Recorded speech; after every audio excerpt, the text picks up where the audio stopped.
Saat itu terjadi brain drain, ya. Orang-orang pada lari semua ke luar negeri. Yeah. Saya juga apply. Jadi saya juga apply 2 ke Singapura sama ke Kanada. Di New Zealand itu ada beberapa bungee jumping. Ada yang 30 sekian meter, ada yang 60 meter, dan yang saya loncat itu 134 meter. Itu di sana yang paling tinggi. Begitu turun dari kursi, mau menuju platform untuk loncat, ngesot.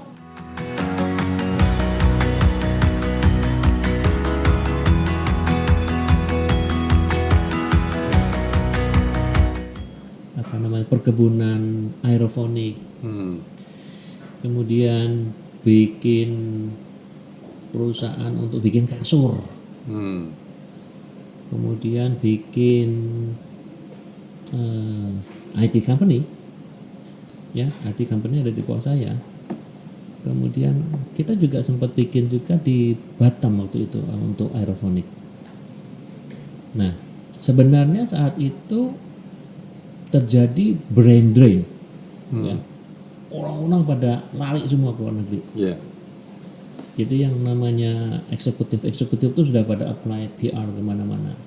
Saya juga apply.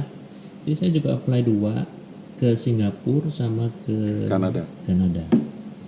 Ke Singapura tuh waktu itu cuma 2 minggu saya sudah dapat. Ya, tapi saya pikir-pikir apa mau ke sana, karena saya waktu itu orientasi. Kalau anak-anak muda saat itu orientasi itu semua ke Amerika atau ke Kanada, ke barat ya, bukan ke Asia. Akhirnya sudah kami putuskan, sebenarnya kita sempat ke sana, sudah landed, PR sudah dapat. Jadi kalau untuk kita dapatkan PR itu kita harus landed di sana. Maksudnya landed itu sampai di sana, stay di sana sudah 1 bulan, sampai keluar social security number sudah punya. Tapi ada satu pertanyaan dari bos saya yang akhirnya membuat saya membatalkan itu. Nah, waktu itu tim yang saya bentuk, tim IT itu saya rekrut dari teman-teman di perusahaan sebelumnya. Terkumpul sekitar 25 orang untuk membangun IT solution di perusahaan terakhir. Nah, bos saya tanya, "Lah nek kamu pergi terus teman-temanmu bagaimana?" Yeah.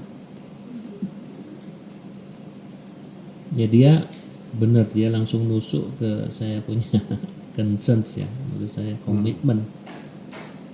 Saya baru iya. Balik lagi ingat tentang ya value yang ditanamkan itu keluarga tidak bisa itu ya. Cuman kadang-kadang kita bisa lupa kan. Akhirnya setelah dia saya pikir saya nggak mungkin bisa tinggalin teman-teman. Ya akhirnya adalah kita berkomitmen untuk mencari tempat lain di Indonesia ini. Yeah. Di Indonesia cuma ada 3 tempat waktu itu yang termasuk bisa dikatakan steril dari kerusuhan. Batam, Bali, dan Manado. Bali mau ngapain? Mau jadi tukang ukir, jadi tukang pahat, bikin patung-patung, nggak ada. Yeah. Karena harus dicari bahan dasarnya itu lokal. Bali nggak mungkin. Manado apalagi, ngapain di Manado? Nah, kebetulan ex-bos saya ini dulu dia punya PR Singapura, juga punya rumah di sana. Why don't we try Singapura? Waktu itu Singapura sudah maju sekali, kena krisis juga tapi nggak separah Indonesia. Akhirnya kita tentukan untuk masuk ke market Singapura. Cuma kalau pindah ke sana mahalnya nggak karu-karuan. Yeah. Jadi Batam menjadi home base-nya. Jadi itu ceritanya kenapa di Batam. Terus dari situ bisa ke nasi kuning itu gimana itu ceritanya nih Pak? Itu cukup unik juga itu bisnisnya, berubahnya itu ya. Itu adalah fase paling rendah dalam hidup saya, tapi fase paling penting juga dalam hidup saya. Jadi kami sudah di Batam waktu itu. Jadi tim itu sudah dibawa pindah ke Batam. Kebetulan di Batam tuh ada satu perumahan yang gara-gara krisis ekonomi gak ada manusianya perumahan. Jadi satu perumahan tuh isinya cuma beberapa rumah, selebihnya tuh rumah-rumah kosong. Itu kita beli. Kita beli 8 nggak salah. Kita beli, kemudian kita jadiin kantor. Nah, jadi tim saya pindah ke sana. Saya dengan keluarga pindah, ya kan, pindah ke sana. Kemudian setiap kita coba cari proyek dari Singapura, dapat beberapa proyek dari sana, kita kerjakan di situ. Tetapi ada hal yang membuat saya kurang pas waktu itu.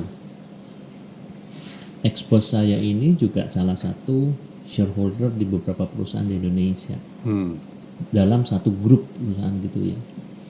Nah, mungkin ada, ya biasa pada saat terjadinya krisis ekonomi itu berantem di mana-mana lah ya. Nah, kemudian tadinya yang dia lebih banyak tidak ikut campur karena di Jakarta dia nggak kerasan atau gimana. Sekarang sering banget datang ke Batam. Mulailah cawe-cawe. Bikin Bapak nggak nyaman ini. Wah, cawe-cawenya itu hal-hal yang kurang istilahnya tidak strategis lah. Yeah. Misalkan, kenapa tuh kok di depan kok nggak dibikin kolam? Kenapa kok lampu? Aduh, padahal kita lagi sibuk nyari proyek. Sampai pada suatu titik di mana saya sudah nggak tahan. Saya sudah nggak tahan. Jadi cawe-cawenya itu sudah sangat kriwil-kriwil, sudah mulai menunjuk kenapa sih ini duduk di sini, ngapain dia kerja di sana. That is my domain. Ya kan, kamu nggak bisa campurin anak buah saya mau melakukan apa. I know apa yang dia lakukan. Kalau you mempertanyakan anak buah saya, you mempertanyakan saya, kan gitu. Akhirnya karena itu dan juga anak saya nggak bisa dapat sekolah bagus. Jadi Batam waktu itu ada singkatannya tuh. Bila Anda tiba, Anda menyesal. Iya, jadi kalau kita ngomong gitu mereka bilang bila Anda tiba Anda menyesal, betul juga. Jadi kondisinya itu at that time more or less kayak Tangerang. Dan tidak ada sekolah bagus. Makanan tuh semuanya kelas 2 atau kelas 3. Kenapa? Karena semua buah, sayuran dan sebagainya kelas 1 dan ikan-ikan yang kelas 1 semua Singapura. Mereka cuma tinggal 20 menit sudah sampai Singapura dan penjual di sana. Jadi sudah kondisi kerja kurang baik ya. Dan juga saya pikir kalau saya di sana terus anak-anak ini saya khawatir ya, saya paling peduli dengan mereka punya pendidikan. Akhirnya kami putuskan untuk balik. Balik. Nah, di Jakarta belum pulih. Ya. Terus nekat itu. Pulang balik ke Jakarta, mana ada perusahaan yang rekrut orang, nggak ada. Moodnya masih fight. Waktu itu tahun 2000. Ya, tahun 2000-an itu 99 akhir, awal 2000 itu bank-bank itu yang mulai di di merger ya? Ya, di merger. Ya kan, Bank Duta, Bank Universal, Bank Bali itu hilang semua kan, di merge jadi bank yang lain. Nah, jadi tidak ada yang rekrut, boro-boro rekrut. Kita mau apply aja nggak tahu yang mana yang harus di apply. Sampai di Jakarta ngapain? Bingung. Ya. Bingung kebetulan Pak Setiadi pada saat itu dia masih bekerja. Ya. Setiadi. Ya, sama kamu juga bukan? Iya, sama saya. Tahun itu masih ya? Masih. Jadi dia kerja tapi setiap kali ketemu ngomel. Setiap kali ketemu. Oke. Dia tidak happy. Ya, karena perusahaannya waktu itu kan termasuk gila. Makanya kamu juga mulai gila. Nah, jadi setiap kali ketemu ngomel terus. Saya bilang ya sudah, kalau memang kamu nggak happy ngapain diterusin. ayo kita kamu keluar ngapain? Pikir ternyata waktu itu mau buka perusahaan nggak mungkin. Ya masalah dana, masalah apa segala macam, kemudian investasi segala macam gila saat itu. Tapi setiap hari orang pasti makan. Ya. Nah saya ingat banget waktu kerja itu sering makan di mobil. Jadi kita pikir whatever the situation, ya mau politik mau seperti apa, orang pasti makan. Mau hancur kayak apa pasti makan.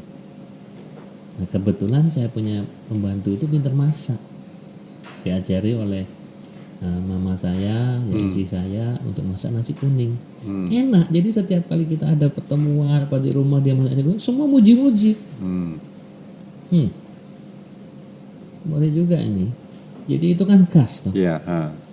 Cuman gimana ya?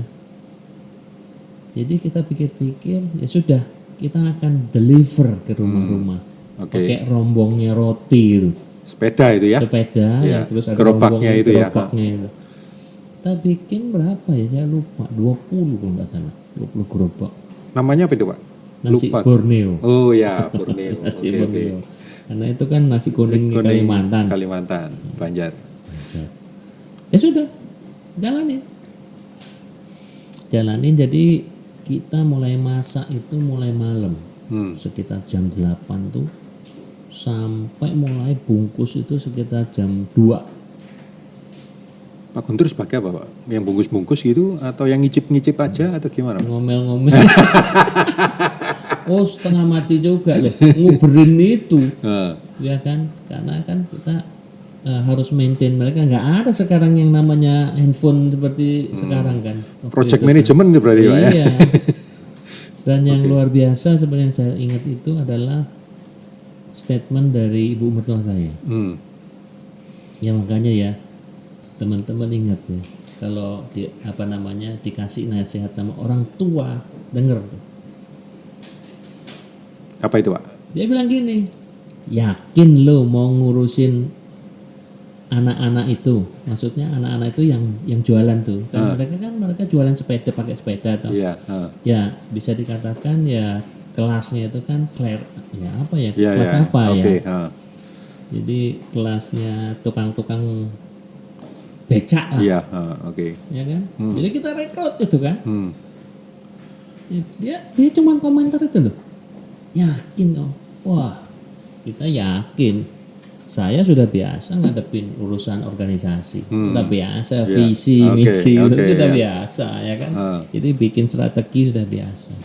Pak Set pernah pegang human resource kan, perusahaan lama. Bu Maria juga. Bu Lilian biasa pegang orang. Dia pernah kepala cabang. Jadi nggak ada masalah. Apa yang terjadi? Nah, ya saya menerapkan mereka seperti menerapkan anak-anak di sini gitu loh. Ya kan, the people yang kita bisa ajak bicara mengenai diskusi gitu ya. Masa depan. Ternyata they don't care masa depan. They don't care. Kita kan beritahu ya kan, jadi kalau kita supaya beri customer satisfaction bla bla bla begitulah. Ya. Jadi kalau deliver, saya melayani, bicara apa segala macam. Oke. Jadi kalau nggak datang ya nggak datang, dan rombong itu kalau sudah kita siapkan nasinya nggak di deliver hari itu basi.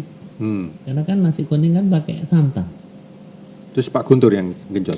Ya enggak ya, rusak dibuat. Oh gitu, Kamu bisa, ya jadi nggak datang, telat aja deh. Nggak ada yang namanya komitmen visi, itu nggak ada itu ya. Value, apa value? Aku kuat ngadepin, bener nggak kuat ngadepin. Tapi selama itu berjalan, nah ini ya perlunya teman sejati. Jadi pada saat kita melakukan sesuatu dengan baik dan benar, orang tuh trust. Jadi begitu teman saya tahu bahwa saya sudah tidak lagi bekerja, okay, mereka kontak, mau nggak ngerjain itu, gitu yang kita lakukan. Jadi Ya. di belakang itu mereka sibuk kelontang-kelonteng, di depan kita ada satu kamar programmer berapa. Ya bikin aplikasi-aplikasi sederhana. Tapi itu situasi yang benar-benar susah loh Pak ya. Apalagi kalau kita biasanya hidup mewah gitu ya. Pakai mobil terus tiba-tiba harus naik motor kemana-mana belanja. Gimana Pak ngatasi perguncangan batin yang kayak gitu ya? Saya kan tinggal tuh di blok tuh. Bloknya itu buntu.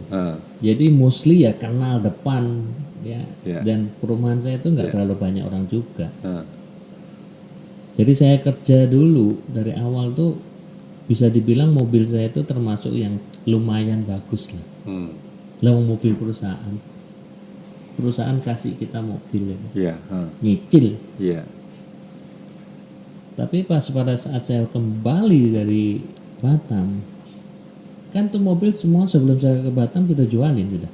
Karena kita pikirnya kita akan ke Batam dan terus nanti bagaimana gitu tuh. Pada saat pindah ke Batam tuh bukan untuk kembali lagi, nggak ada pikiran. Jadi udah nggak ada apa-apa. Balik dari Batam, we have no money.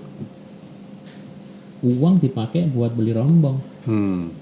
Yang bisa saya beli waktu itu terakhir saya pakai BMW 3 seri 3. Nah, kemudian Peugeot seri 6. Dan Peugeot seri 6 tuh jarang dipakai. Jadi waktu itu benar-benar beli cuman iseng loh. Jadi hampir nggak pernah dipakai. Ke Batam dijual semua, dong orang itu ngutang, ya kan, loan. Balik nggak punya apa-apa. Jadi pilihannya adalah mau beli mobil mewah lagi atau beli rombong. Beli rombong biaya untuk setup nasi Borneo itu aja sudah, uang kita sudah pas-pasan. Jadi untuk mobil operasional kita beli Daihatsu Espas. Anak-anak bilang ini Daihatsu eksekutif pas-pasan. Gak tahu dia dapat dari mana ide. Itu yang nggak ada power steeringnya, muter tuh bisa sampai keringetan, sama motor. Jadi kalau kamu tanya seperti apa, that's the lowest yang saya tadi katakan. Saya pernah naik motor di perumahan tuh saya teriak-teriak, biarpun ini motor gue sendiri, karena saya tahu kan waktu saya punya mobil mewah itu saya ngutang, loan itu. Tapi kalau ini kan lunas, ya itulah. Jadi saya menekankan diri saya, meskipun ini jelek, tapi punya saya gitu. Ya itu yang tadi saya katakan, that the stage yang harus saya alamin. Jadi kita sesudah itu I don't care, karena I don't care kamu mau pakai apa ya, kamu mau pakai Lamborghini, kayak mau pakai Lamborghini, I don't care. Jadi yang tadi saya katakan itu stage yang harus saya alami supaya saya tidak lagi menjadi orang yang, dan memang di sebelumnya pada saat saya masih di Astra itu dan di perusahaan-perusahaan lain itu orang-orang nunduk-nunduk ya. Begitu sudah tidak ada baju itu ya lu sopo. The real life ini ya. Iya. Nggak ada topeng sama sekali udah. Data topeng, nggak ada jubah. Ya. Nah kalau dari perjalanan itu kira-kira Bapak punya impian apa Pak yang ingin dicapai dalam jangka panjang? Impian besar apa gitu? Saya malu kalau kamu tanya gitu, Fu. Saya tidak punya ya. Jadi kalau saya lihat dulu ya, saya so percaya diri karena saya kuliah di Satya Wacana itu dengan cara penilaian yang gila menurut saya.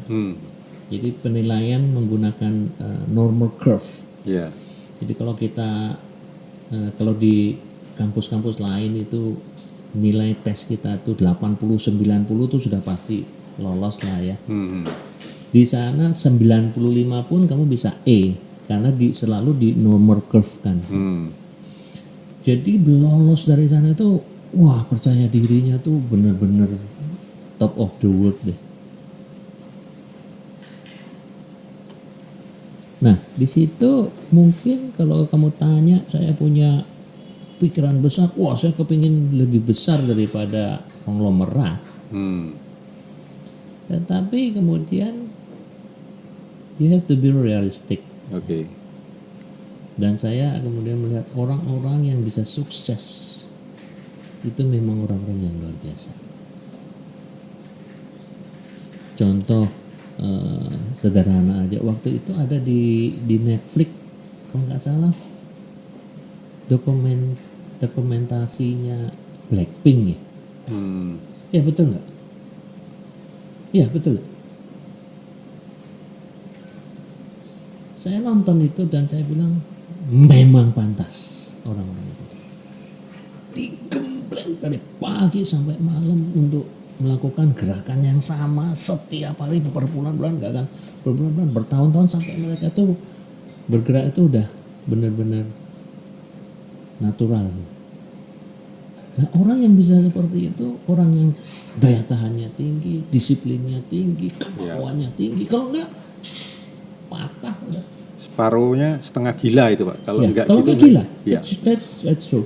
Atau bunuh diri kan. Iya.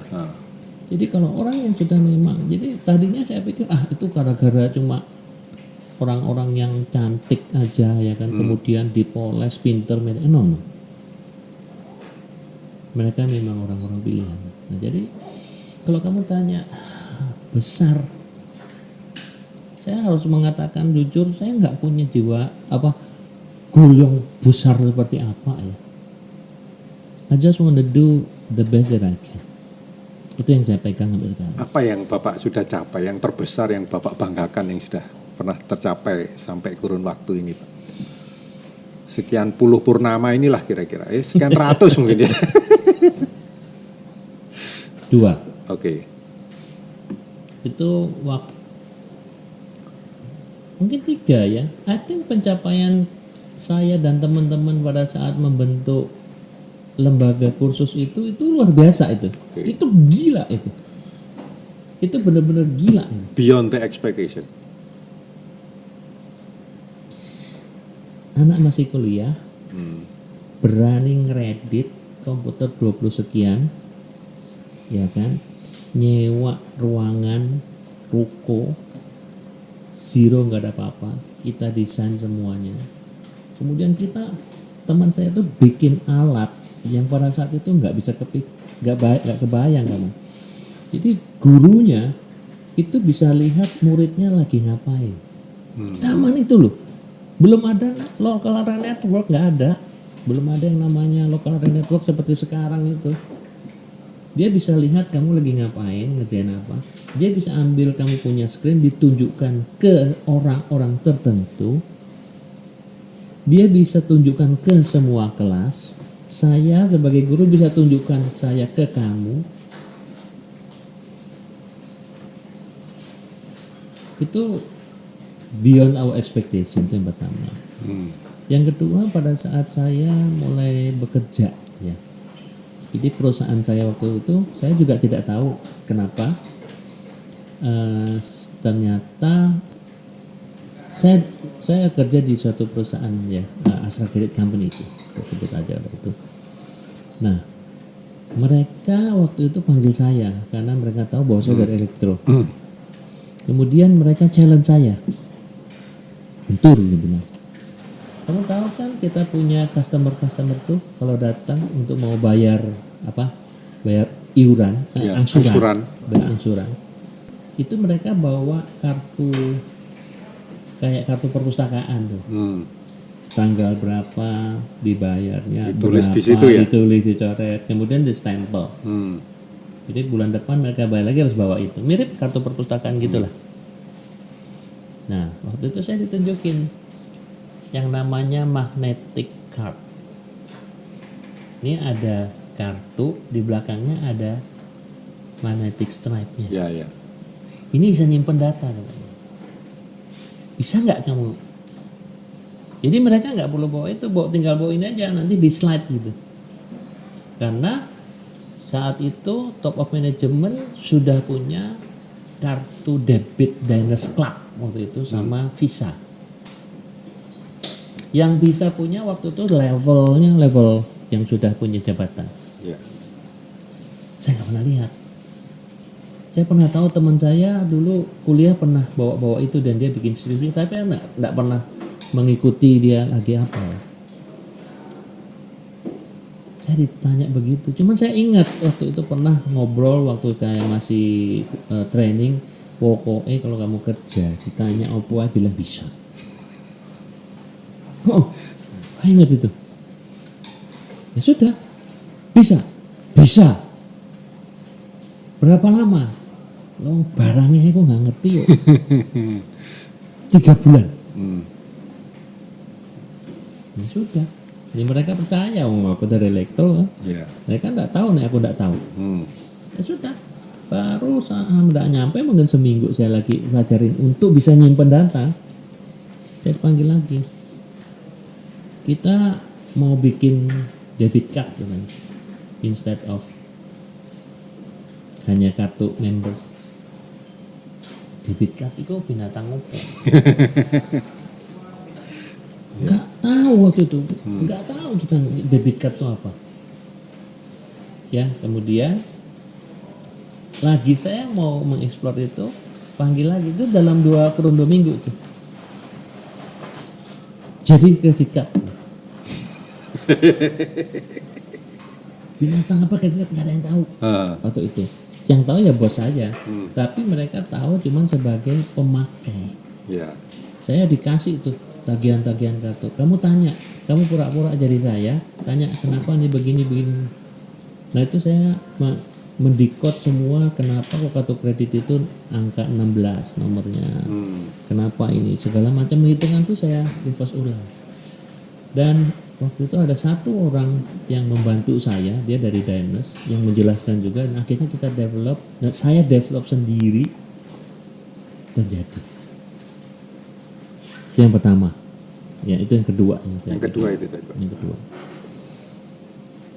Yang ketiga adalah convince kita. Convince itu tadi saya mengatakan bahwa pada saat saya lagi bekerja, saya dipush untuk membeli software dan saya tidak mau. Dan akhirnya ide itu kita bawa dan kita develop dan sekarang sudah dipakai di beberapa perusahaan. Saya rasa ya saya berharap juga teman-teman di Atkins nanti punya sesuatu ya. Nggak tahu produk kayak modul kayak ide apa kayak yang bisa dikembangkan yang akan diingat gitu loh ya sampai tua. Nah itu tadi kan kerja keras nih Pak. Kerja keras itu masih ada sesuatu yang dalam hidup ini kalau work life balance. Kalau kita ngomong work life balance kan ada yang kerja beneran, ada istirahatnya, tapi ada satu yang namanya rekreasi nih. Nah Pak Guntur ini punya hobi apa ini Pak? Hobi yang unik dan itu kayaknya beda dari yang orang lain gitu Pak. Nggak punya. Saya nggak punya hobi yang aneh-aneh. Oke. Enggak. Ya. Hobi saya ya hobi-hobi kalian juga sebenarnya. Nonton. Oke. Kamu juga loh. Ya. Baca. Musik. Ya. Ya wis ikut tok. Jadi kalau saya ditanya hobi sing aneh-aneh itu saya tidak punya. Tapi mungkin Vivo tertarik ngelihat beberapa aktivitas saya yang nyeleneh gitu. Iya betul Pak. Karena identik dengan kenyelenean itu Pak. Saya tertariknya karena itu. Mulai dari tadinya makan itu enak 3 kali sehari. Terus kemudian nggak pakai karbo. Habis itu makan cuma minum doang selama sekian hari. Terus habis itu itu bukan hobi. Sing hobi nyiksa diri ya. Nek makan termasuk hobi. Jadi kalau kegiatan yang aneh-aneh itu lebih ke arah apa ya? Penasaran ya. lebih ke arah penasaran. Jadi kalau dari beberapa aktivitas saya yang saya paling banyak dapat pujian gila, Ya. itu dua aktivitas terakhir saya kali. Ya. Yang pertama itu waktu saya menjalani ziarah ke Santiago, Camino de Santiago, dan yang terakhir itu adalah waktu saya bungee jumping.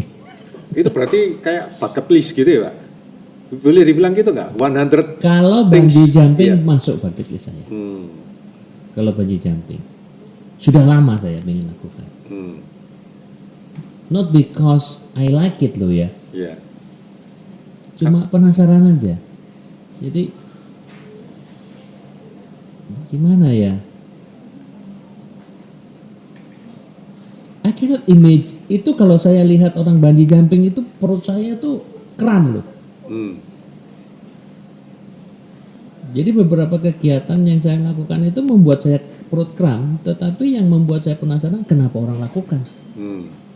Oke. Menarik ini, Pak.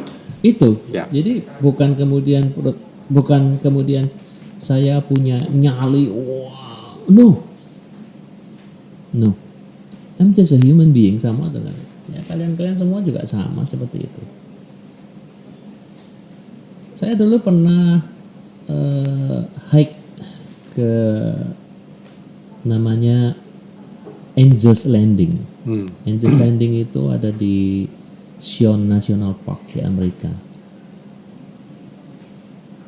Pada saat saya hike ke sana itu, I don't have a plan, dan saya bukan hiker. Saya benar-benar mengatakan tidak seperti sekarang ya. Sekarang saya agak suka hiking. Dulu not at all. Masih jalan-jalan putar kampung itu, Pak? Masih?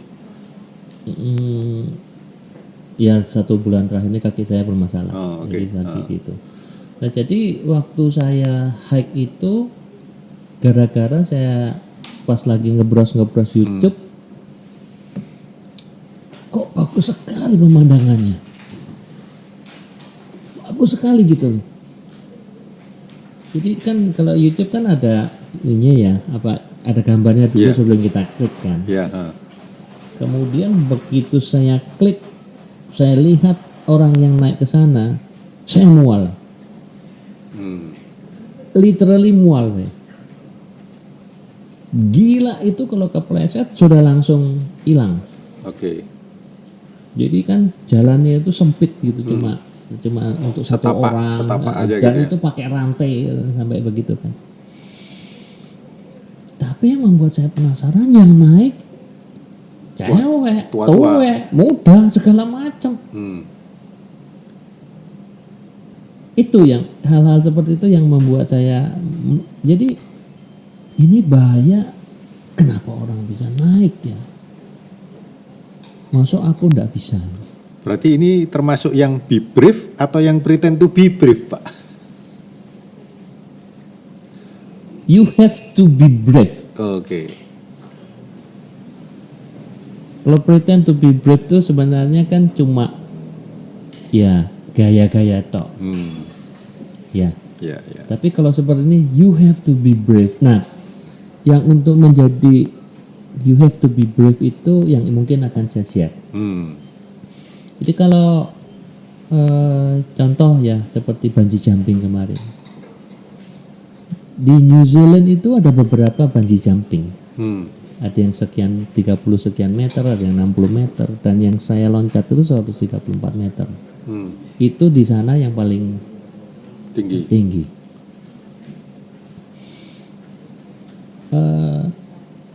Pada saat ya karena ini sudah cukup lama di kepala saya ya, dan kebetulan saya juga pernah belajar paragliding, jadi ketakutan itu tidak terlalu ekstrim lah. Tetapi pada saat saya lihat video-video itu tetap gak enak. Tetapi malam sebelum saya jam, otak saya indoktrinasi habis-habisan. Dan saya bayangkan benar-benar detik demi detik. Sampai waktu itu saya memikir bahwa oh nanti saya akan lari dan cus gitu. Itu sudah saya plan. Jadi begitu sampai di sana sama sekali saya nggak punya perasaan apa-apa loh, at all. Sampai orang-orang itu bingung. Saya waktu selesai dari sana mereka bilang, "Lu kamu sudah pengalaman." Pengalaman apa itu yang pertama kali. Tapi rasa takut saya itu sudah hilang. Karena sudah saya suntik di kepala. Kan itu kan cuma 8,5 detik kan. 8,5 detik and then life goes on. Oh, apa sih? Gitu loh. Itu terus malam itu. Jadi pagi itu udah saya ketawa-ketawa biasanya nggak ada perasaan apa-apa. Nah, saya baru kerasa benar-benar ser lagi. Ternyata kaki saya diikat. Diikat. Jadi satu. Kanan kiri jadi satu. Itu saya nggak pernah lihat itu. Begitu turun dari kursi, mau menuju platform untuk loncat, ngesot. Iya. Dan karena ngesot, you have to look ke bawah kan.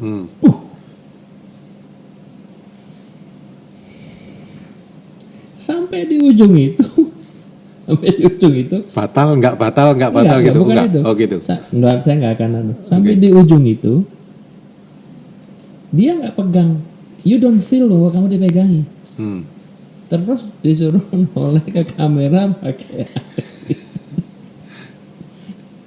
That's a few second yang gak enak sekali. Dan sudah itu ya wes. Ya kayak kita lagi naik mobil yang tiba-tiba itu loh. Ya. Jadi sebenarnya kekuatan pikiran kita ya. Kekuatan pikiran kita. Sama waktu seperti saya jalanin yang ke Santiago. Nah itu bukti benar-benar kekuatan pikiran adalah nomor 1 dibandingkan dengan fisik. Itu dibuktikan oleh Bu Maria ya. Kenapa? Totalnya kan 826 kilo. Iya. Totalnya 826 kilo. 37 hari, every single day we have to walk around 25 sampai 30 kilo. Ya. Saya sudah terbiasa jalan pagi. Bahkan saya sudah pernah melakukan dalam 1 bulan every single day 12 kilo. Jadi saya pernah merasakan sakitnya setengah mati. Itu pada saat saya jalan setiap hari 12 kilo itu, kaki saya setiap bangun pagi itu sakit, sakitnya benar-benar sakit. Dan saya paksa jalan setiap hari. Jadi saya pernah merasakan bebannya itu loh. Itu 12 kilo. Now I have to walk 25-30 kilos every day. Jadi saya waktu mau berangkat itu, saya masih nggak yakin terhadap diri saya sendiri loh. Tetapi saya bilang, orang lain kok bisa? Saya harus bisa. Nah ini mirip seperti yang waktu ke Angels Landing itu. Orang lain kok bisa, saya harus bisa juga dong. Nah yang gila adalah Bu Maria. Saya sudah beritahu lama, saya bilang kalau kamu mau ikut, tonton videonya di YouTube supaya tahu medannya kayak apa beratnya. Enggak pernah ditonton. Boring banget renang itu, karena kan bolak-balik gitu. Saya punya usul Pak, dikasih ikan hiu Pak. Itu nggak akan boring Pak, pasti kejar-kejar gini balik. Mungkin balik mengejar juga bisa Pak. Akibatnya di tumit belakang, saya tuh sekarang tumbuh tulang. Itu kenapa Bapak suka nulis gitu? Hobi atau terpaksa ini Pak?